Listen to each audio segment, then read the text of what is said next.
I rise to inform the Senate that this morning I resigned as a member of the Liberal Party. I consider it my duty to inform the Senate of this decision prior to making any public comment.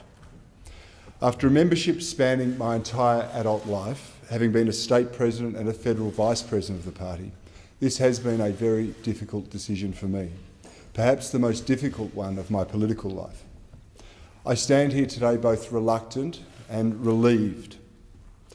Reluctant because this decision has weighed heavy on my heart, but relieved because whilst it is difficult, I believe it is the right thing to do.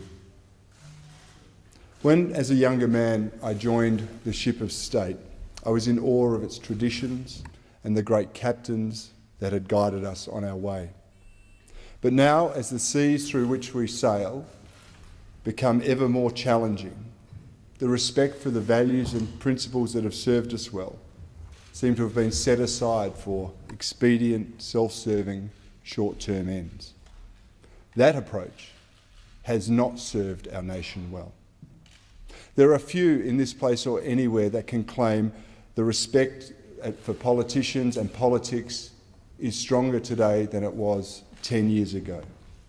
In short, the body politic is failing the people of Australia, and it's clear that we need to find a better way.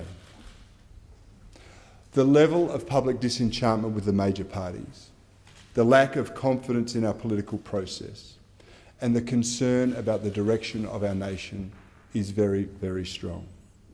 This is a direct product of us, the political class, being out of touch with the hopes and aspirations of the Australian people. Politics at its best has always been the shared contribution of men and women of conscience who bring their skills to bear for the benefit of the nation.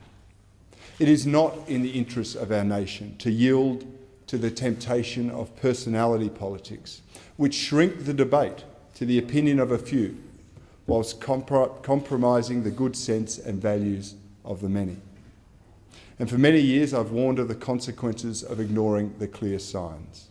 I've spoken of the need to restore faith in our political system and to put principle back into politics. I regret that too often these warnings have been ignored by those who perhaps needed to hear them most. It really is time for a better way, for a conservative way. The enduring beauty of the conservative tradition is that it looks to the past, to all that is good and great, to inform the future. It is a rich paradox where the established equips us for the new.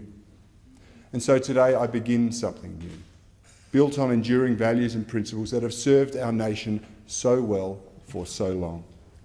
It is a political movement of Australian conservatives, a community of individual Australians who will share their unique gifts and talents to chart a better way for our nation. We will be united by the desire to create stronger families, to foster free enterprise, to limit the size and scope and reach of government while seeking to rebuild confidence in civil society.